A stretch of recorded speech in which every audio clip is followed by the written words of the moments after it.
Welcome back to my top 100 board games of all time, 2024 edition. In today's episode, we're going to be going through the final batch, games 25 through 1. If you missed the first three parts of this top 100 list, then be sure to go back and check that out in the previous episodes. If you've already done that, then you're ready to embark on this conclusion with me. And as promised, after sharing games 25 through 1, I'll also be sharing my personal rankings for our own Bitewing Games publications at the end. My name is Nick Murray, and you are listening to the Bitewing Games podcast.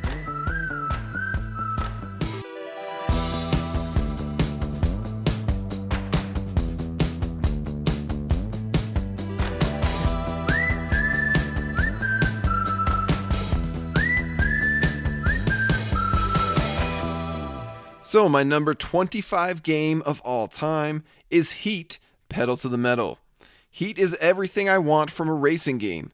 Risky push-your-luck moments, possible comebacks, big maneuvers, impactful decisions, thrilling climaxes, map variety, vehicle customization, championship scenarios, gorgeous illustrations, the works. I'm a dozen plays in and still enjoying the huge amount of game crammed into this box. Heat has become a go-to option at our table anytime we have roughly 5 or 6 players, or 7 now with the expansion. That is Heat, Pedal to the Metal at number 25. My number 24 game of all time is Trio, also known as Nana. Trio, or Nana, is a simple memory-based card game that just plain works. It works so well that it cracked my top 25 favorite board games of all time. On your turn, you can either reveal a card from the middle or ask another player to reveal their highest or lowest card. The goal is to find a set of 3 cards of the same value. If you don't, then your turn is over and the cards go back to their hiding places. If you do, then you keep them and take a big step closer to victory. Now, Trio doesn't sound all that interesting from such a description, but it successfully taps into the primal joy of lucky discoveries. You have to play it to believe it. That's Trio, also known as Nana, at number 24. My number 23 game is Tatari. I'm almost out of controversial picks, so I'll have to savor this moment as best I can. For some reason, simple dice games like Tatari seem to be more divisive within our hobbyist community than any other genre.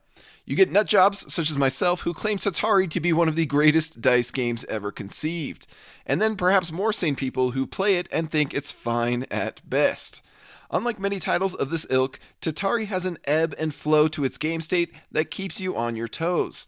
Here you are trying to get rid of your cursed dolls and start your turn with no dolls in order to win. This is mainly done by rolling up to an exact board number and then rolling enough dolls to drop some off there. The lower boards are easier to reach and dump your dolls onto. That is, until they fill up with everybody's dolls.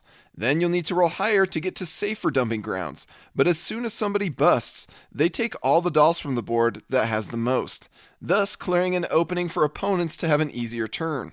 It's that perfect mix of decision space and dice drama that puts this game so high on my list. That's Tatari at number 23. My number 22 game is Inish. Inish is the type of classic that puts nearly all other drafting games to shame. Because there are only 16 cards in the main deck, players quickly become familiar with all of the cards. And that familiarity is what greases the wheels of the area control tussle that takes place on the growing map. With 3 possible victory objectives, you'll need to keep an eye on what your opponents are plotting and draft the right cards to beat them. But the tension of Inish isn't just found in the drafting. Each turn you can either play a card or pass. Passing grants you more action power in the tail end of the round, but playing cards earlier grants you momentum on the map. And if everyone passes consecutively, then the round will end prematurely, possibly before you were ready for it to end. It's very easy to put a target on your own back if you act too openly or aggressively. Only the most cunning player will claim the crown in this Celtic Island struggle, which remains one of my favorite area control games. That is Inish, spelled I-N-I-S, at number 22. My number 21 game of all time is Scout. Ladder climbing games and their cousin, trick-taking games, have been all the rage in recent years. When done well, these games encapsulate all the satisfaction of a clever, casual card game. Deal out the deck, arrange your hands, watch turns whip around the table as players throw down one or more cards they've been waiting to unleash. That's card games, baby. Except Scout doesn't let you do all those things. You are never allowed to rearrange the cards in your hand, and you can only play out cards that are adjacent to each other and part of a set or run. At the start of the hand, you only get to decide which direction to flip your entire hand to. Each card displays a different number on each end. During the round, you'll need to polish and trim your hand, from Ugly Duckling to Beautiful Swan, by picking up certain cards played by the other players and hoping you have enough time to empty your hand. Scout is a game of patience, persistence, planning, timing, and risk-taking. It's a pillar of modern card games. That is Scout at number 21. My number 20 game of all time is Gang of Dice. Remember how I said that I'm almost out of controversial picks? Well, here we are, the end of the line. But it's not just my own wacky gaming preferences that are to blame here. I also blame whoever thought it was a good idea to put Gang of Dice on Board Game Arena. Hey, let's take an ego-driven, fist-flaunting, one-upping dice chucker and let people play it asynchronously in digital form. Talk about taking the wind out of the sails of fun. I can't say this enough. Stop playing this game on Board Game Arena. And while you're at it, stop playing the game at only 2 players. You're doing it a disservice. Alright, my rant is over. Gang of Dice is all about rolling the highest sum without busting and wagering with the dice that you roll.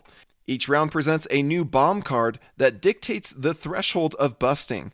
Sometimes you get 3 rolls to find that sweet spot. Other times you'll risk busting on the first or second roll if you wager too many dice. But perhaps the greatest custom face in the entire dice universe is the boss face, which replaces the 6 on each die. The boss face has no value, meaning it never triggers a bust, and it can even help you win ties by rolling more dice than your opponents. The magnificence that is this design doesn't end there. It also plays in a succinct 12 rounds that escalates in rewards and risks before the final act. Dramatic moments? Check. Allows for player expression? Check. Doesn't overstay its welcome? Check. No 2 turns feel alike? Check. In other words, it's the perfect small box Knizia dice game. Specifically for 3 to 4 humans sitting at the same physical table. I'm not talking about Board Game Arena. So don't do it. That is Gang of Dice at number 20. My number 19 game of all time is Azul. While all the cool gamers have long ago moved on to the more trendy versions of Azul, I'm here to tell you that they are all worse than the original. The spin-offs aren't necessarily bad games, mind you, but they all lose sight of what made Azul so special to begin with. The thing that puts Azul head and shoulders above its successors is the clear and cutthroat drafting. All the later Azuls merely muddy the waters with more complicated or flexible player boards and scoring systems. Drafting tiles from a shared pool doesn't have the same impact that it used to. Fortunately, Vanilla Azul remains the highest ranked Azul on Board Game Geek, as is just and true. This family-weight abstract strategy game will continue to stand the test of time thanks to its vibrant colors, clackety tiles, and, most importantly, sharp drafting mechanism. That is Azul at number 19. My number 18 game of all time is My City. While many designs have shoehorned polyominoes into their gameplay because it's trendy, it's a rare treat to come across a game that understands how to maximize their potential. In My City, you'll be aiming to cover some spaces while avoiding covering others. You'll be wanting to build clusters of matching colors while dealing with the constraints and borders of the map. You'll be racing to connect certain landmarks and surround others. You'll be carefully planning out the placement of your dwindling supply of tiles, but dealing with the headache of placing them out in the wrong order. And you'll be forced to decide between killing your hopes and dreams for your city or tossing a tile and swallowing the point penalty. Across 24 episodes, Reiner Knizia takes your group on an addicting journey of gameplay surprises and rules twists. Just when you found your strategic sweet spot at the end of the chapter, he pulls the rug right out from underneath you in the next chapter. My City continually forces you to re-evaluate your approach to the puzzle by introducing new priorities and threats.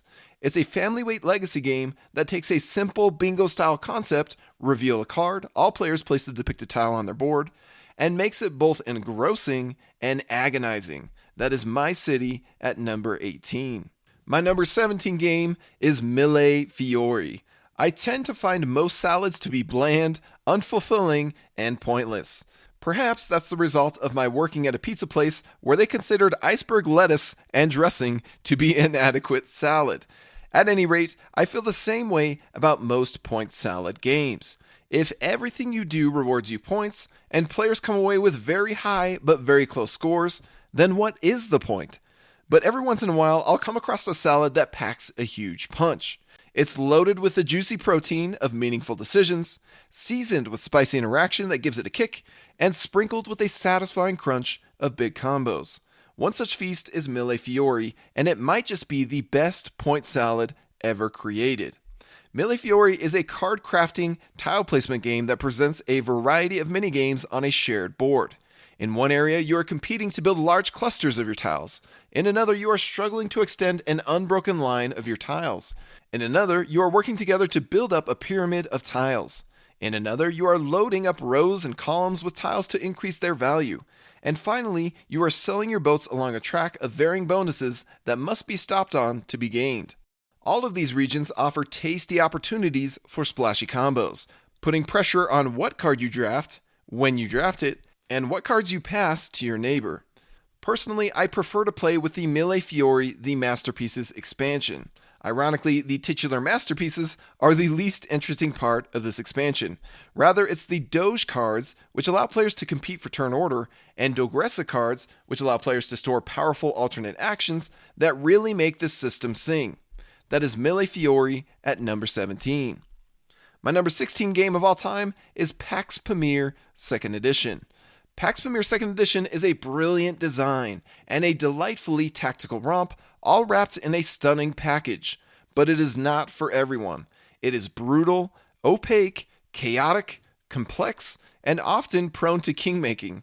In other words, it's a coal-whirly game. For those who are eager to dive into the deep end, they will be highly rewarded with one of the most satisfyingly tactical experiences to ever emerge from a cardboard box. The gorgeous production and unique themes serve to enhance the layered interactions. The emerging dominance cards, oscillating coalitions, closed economy, and unstable loyalties all combine into a supple historical harmony between musical chairs loyalty and tug-of-war gameplay. That is Pax Pamir 2nd Edition, my number 16 game. My number 15 game is Sidereal Confluence. If point mongering isn't your jam, then perhaps cube mongering is. Sidereal Confluence is as cubey as board games get. It's about collecting and trading cubes so you can convert them into more and bigger cubes. But all this cube pushing is merely a way for streamlining the systems at play and letting the real star of the game shine, the simultaneous negotiations. Sidereal Confluence is the kind of long, heavy, sprawling experience that makes Chinatown look like trading for babies. It offers way more layers to the wheeling and dealing that can take many plays to fully uncover. Sure, you can swap one color of resources for another. You can make more complex 3-way or 4-way trades so that everyone gets what they want, or you can loan your converters to your neighbor for a round, or make yourself indebted to a rival for the rest of the game, or invest in the economies of other alien factions to earn a slice of their profits. All deals are binding and almost nothing is off limits to trade, so players can get insanely creative with their negotiations. What a trip that Sidereal Confluence, my number 15 game. My number 14 game is Undaunted Stalingrad. I've largely enjoyed the Undaunted line of games, but here I'll be featuring my favorite of the bunch, Undaunted Stalingrad. Undaunted features a brilliantly smooth deck building system that generally works best at 2 players.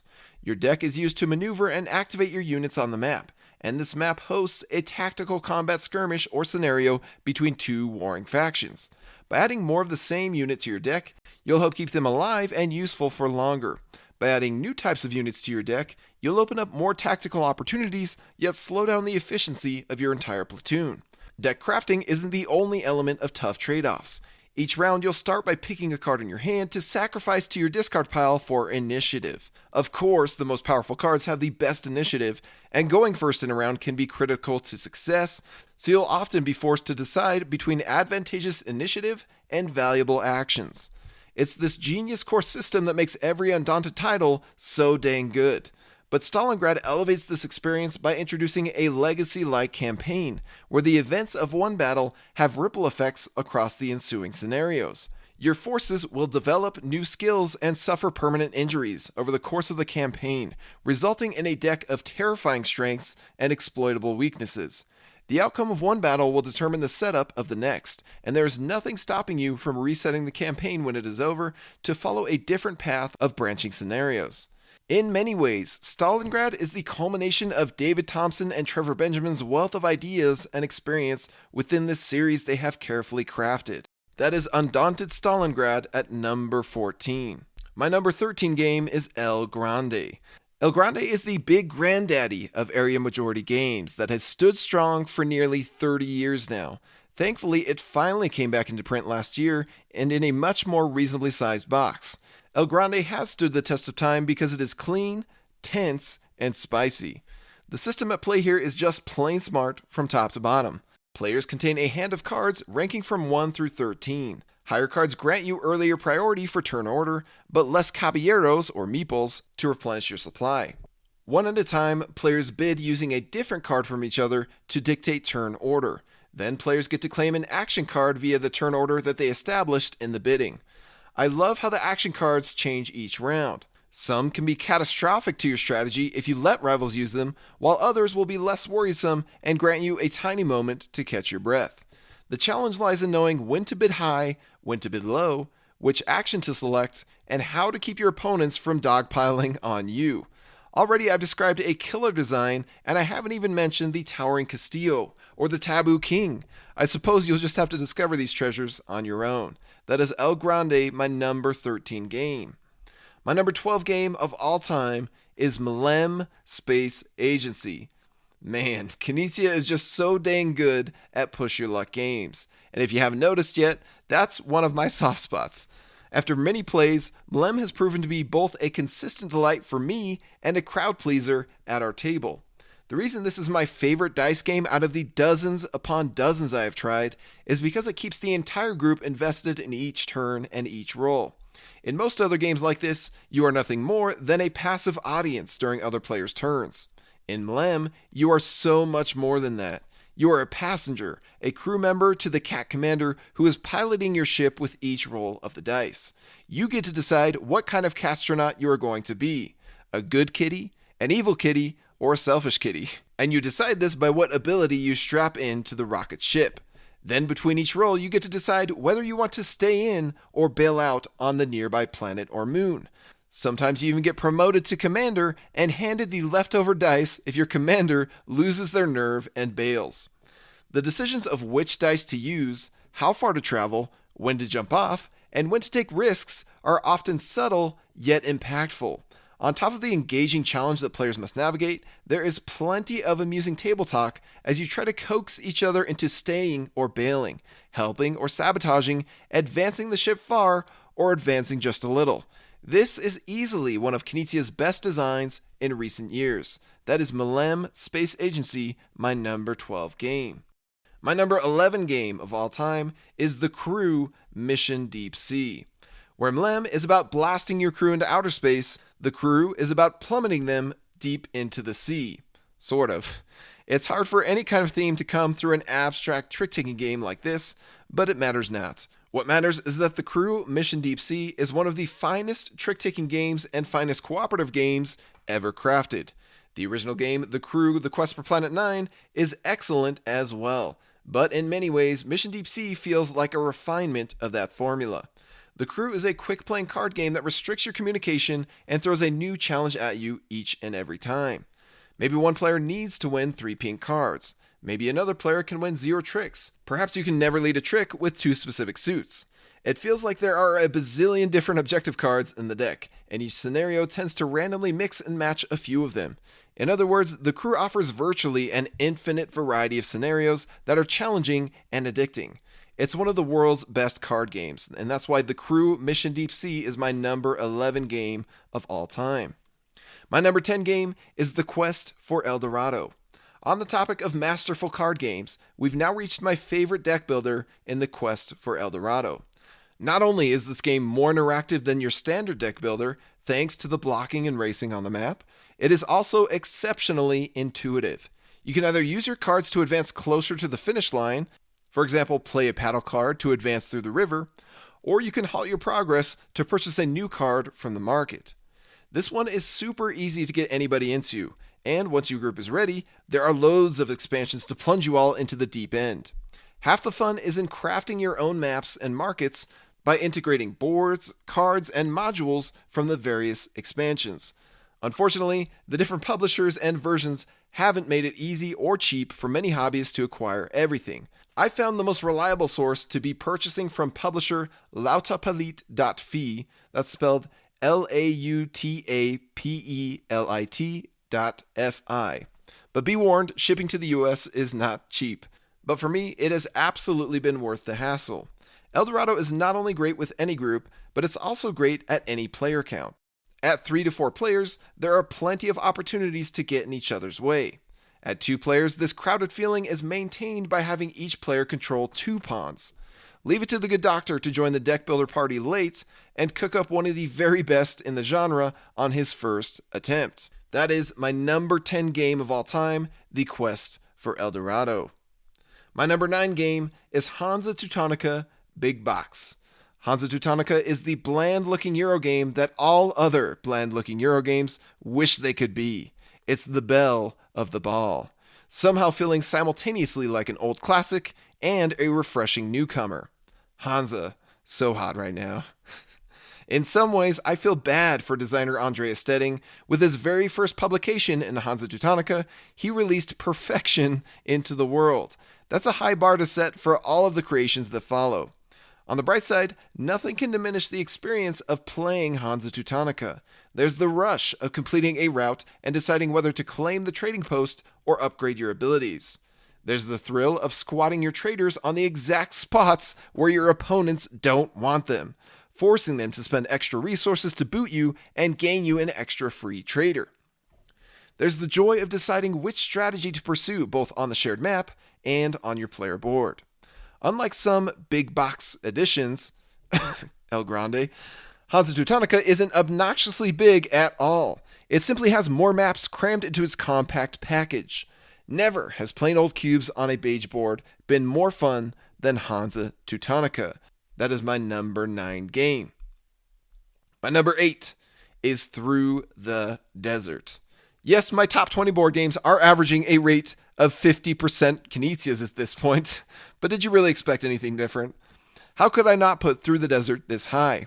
Find me any other strategy game as elegant and pressurized as this. You can try, but no such match exists. Perhaps more than any of his other 800 releases, Through the Desert epitomizes the strengths of Rainer Knizia. Simple rules, tight interactions, basic actions that are merely the tiny tip of a strategic iceberg. Place 2 camels of any colors to extend your lines, make connections, enclose areas, block rivals, and claim point tokens. Few things are as satisfying as placing a camel on a hex to further your plans and inflict pain on others. That is Through the Desert, my number 8 game of all time. My number 7 game of all time is Babylonia. Babylonia is a newer Knizia tile placement game that feels like a fusion of Samurai surrounding majorities and Through the Desert's snaking connections, rounded out with a sprinkling of acquirable abilities. You'll work to connect symbols on your tiles to matching cities on the board, surround those cities with the majority of your tiles, and milk the ziggurats and farmer tiles for further points. As you travel down one of these strategic paths, you'll constantly be tempted by others. But more importantly, you'll need to keep a careful watch on what your opponents are up to. If left unchecked, one player can run away with one of those snowballing strategies. Not only are you working to further your own agenda while curbing your rival's plans, but you are also adapting to the types of tiles that enter your hand. You can either play any 2 tiles or play 3 or more farmer tiles. Those moments when you have a large stash of farmers sitting in front of you, which you then unleash upon the map, are absolutely electric. It's this fusion of tactical tile management with strategic board dynamics that reaffirms Knizia's overwhelming supremacy in this genre. Long live the king. That is Babylonia at number 7. My number 6 game of all time is Klask. What a glorious invention, that Klask. Here we have miniature air hockey with magnetic pawns, a rolling ball, dangerous biscuits, and a deadly goal. No other game gets me roaring and laughing as effortlessly as Klask. The contents of its box exude playfulness.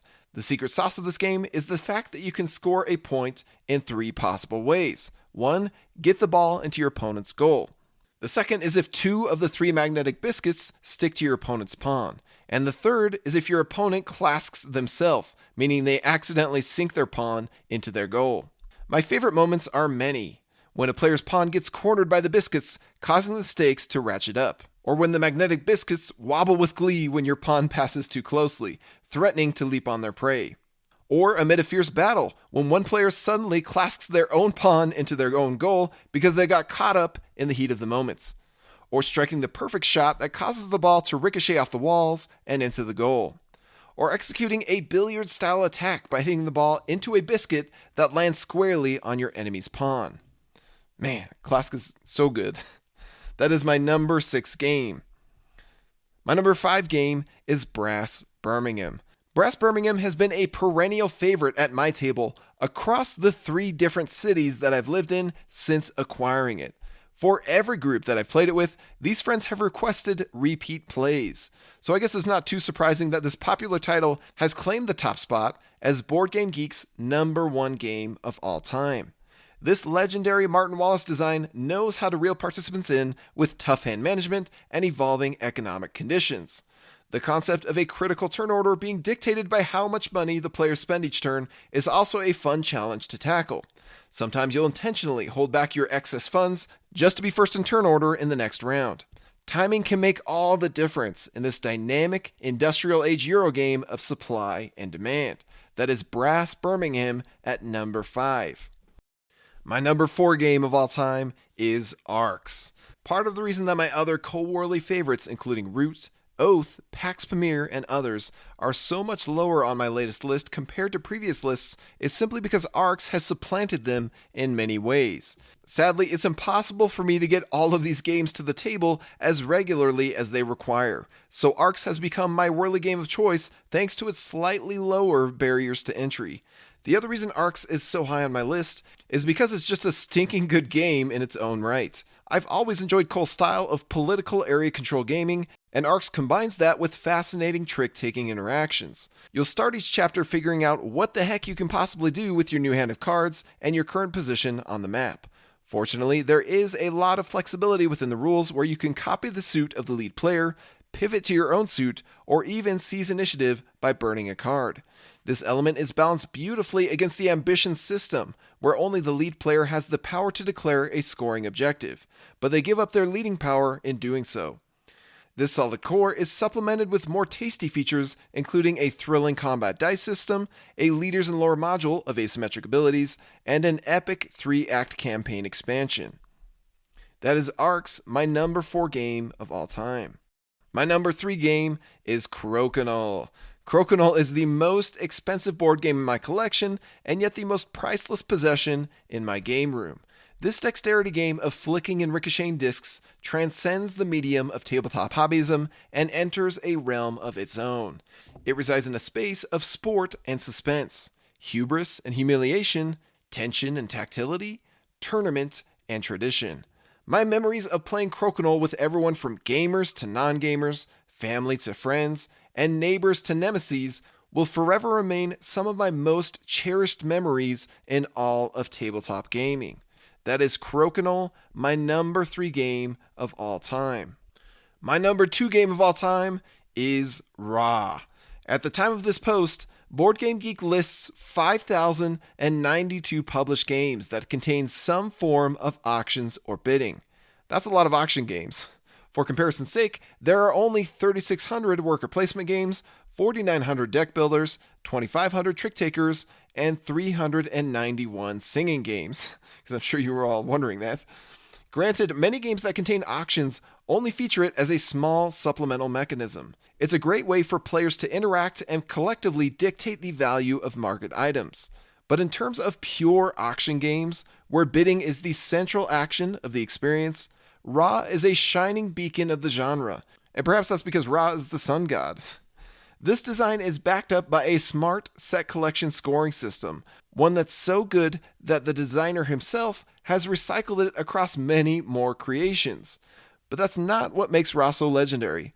The reason Ra is my number 2 board game of all time and my favorite auction game ever is because of the inspired Sun Disk bidding system combined with the sizzling Push Your Luck Ra timer. Players only have 3 or 4 Sun Disks to bid with each era. Higher discs give you a better shot at claiming what you want. The lower discs can be used effectively by cunning players who trigger premature auctions at the right time. In addition to using your discs wisely, Ra often forces you to bid with your guts more than your brain due to the unpredictability of the Ra tiles triggering the era end. Despite the randomness of the era length and market options, skilled players can work the system and their opponents, seemingly bending Ra's will to their favor. While it is true that anyone can evoke Ra, only the stout of heart can master it. That is my number 2 game of all time, Ra. And finally, my number 1 game of all time is Tigris and Euphrates and its sibling design, Yellow and Yangtze. And here we have a design that continues to surprise, delight, and instruct me after many thrilling plays. What other game covers such a wide scope of theme and endless depth of strategy within such a simple rule set? Civilizations rise, clash, and fall within the span of minutes, while a deliciously satisfying feast of dramatic decisions is consumed in roughly an hour. The mathematician-turned-designer, Reiner Knizia, somehow manages to produce a game of infinite possibilities from the equation of 2 actions times 4 options. Here, players are given the opportunity to lay careful plans, concoct ambitious schemes, and watch with glee or despair as their dreams bear fruit or burn to cinders. More than 800 published games aside, Tigris Euphrates alone, alongside its 20 years younger sibling, Yellow and Yangtze, cements Dr. Knizia as one of the greatest game designers of all time. That is my number 1 game, Tigris and Euphrates, and its sibling design, Yellow and Yangtze. And while that does it for my official Top 100 Games list, we're not done yet, because now we're going to look at how I would rank our Bitewing titles among my Top 100. You know, one of the best parts about being a board game publisher is discovering a new favorite game and helping to bring it to life and share it with the world. That feeling when you encounter a refreshing experience and then inspiration strikes for how to produce it is what fuels my passion for these projects.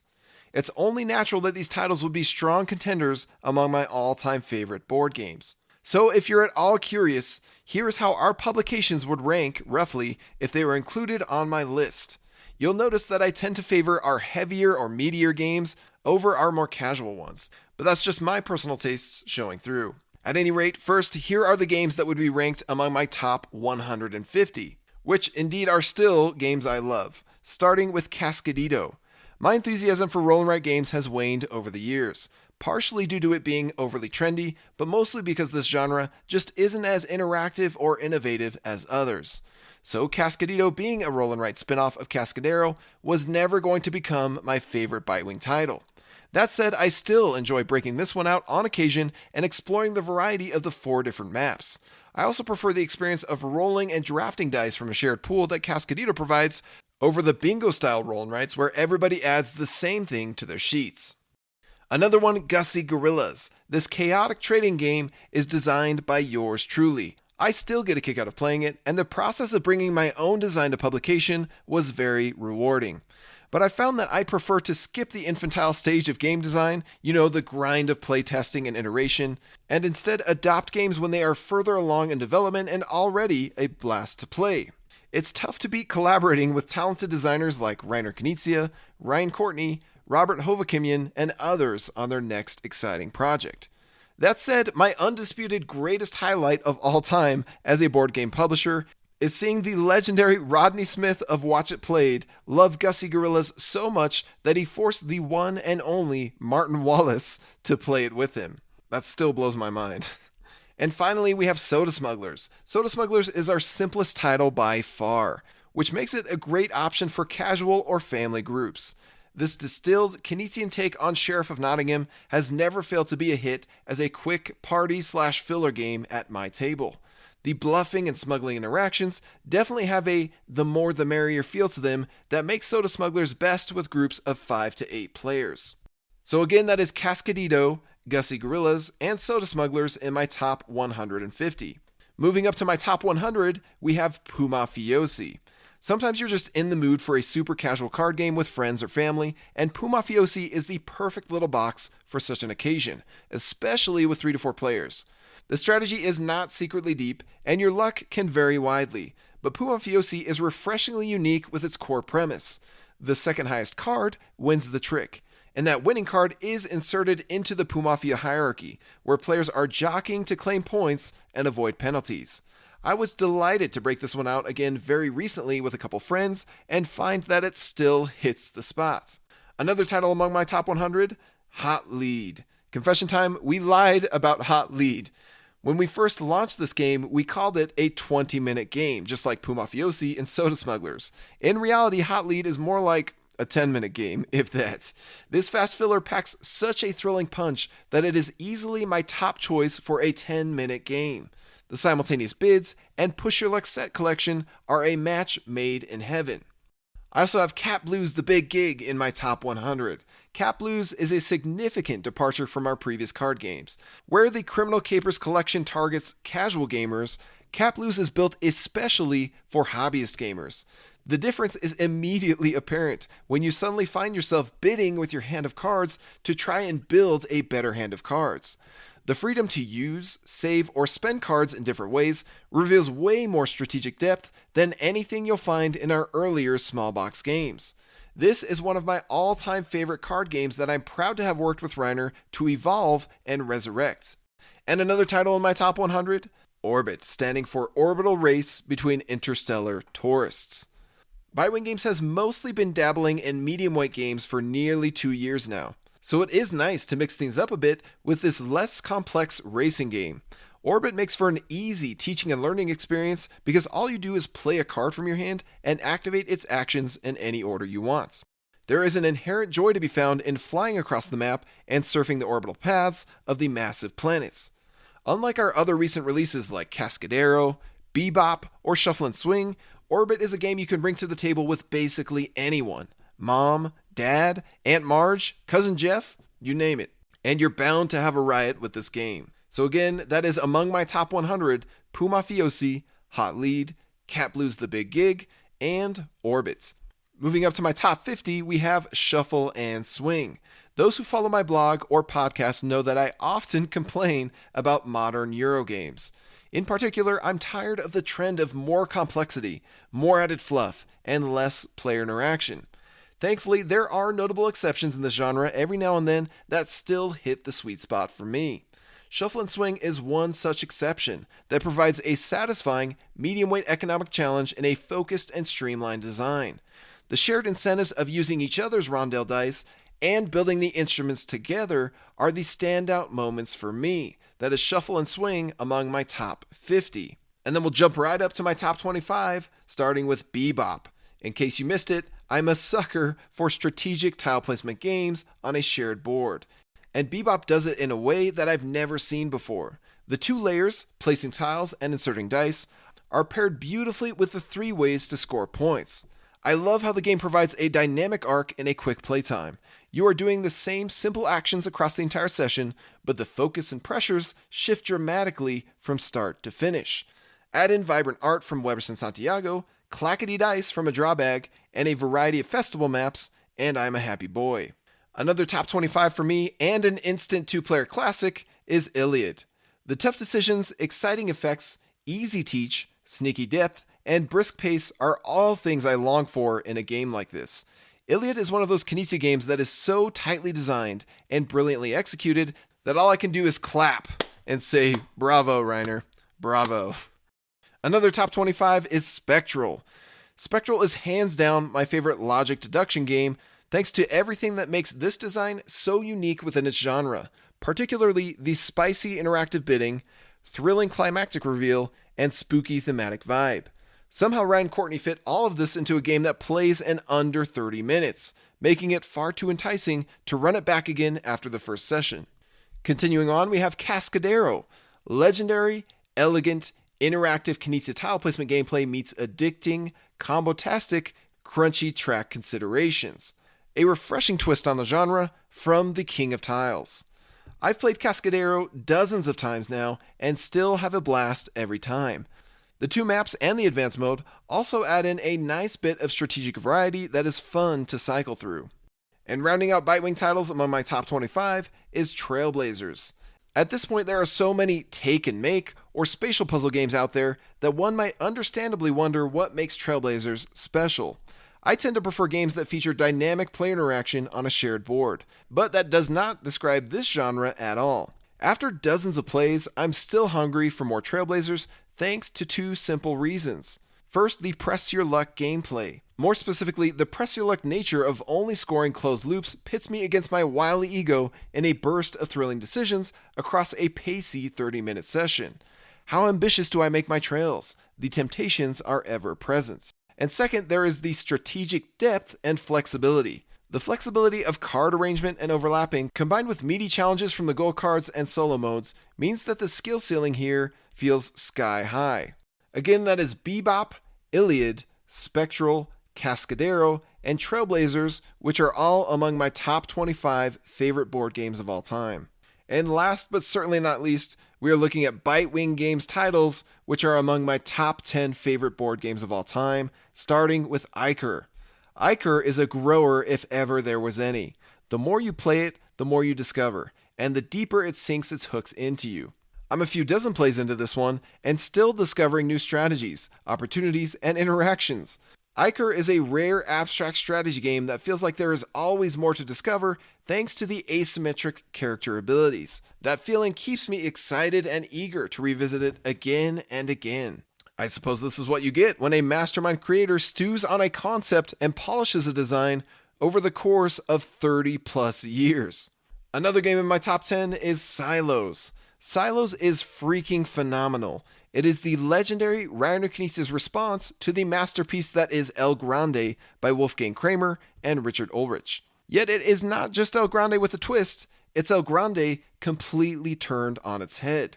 This dynamic pursuit of area majority bonuses fuels the most delightfully stressful hour of fun that a game can possibly provide. The alien invasion theme, brought to life by Kwanchai Moriya's captivating illustrations, is the cherry atop a gaming sundae that charms me to no end.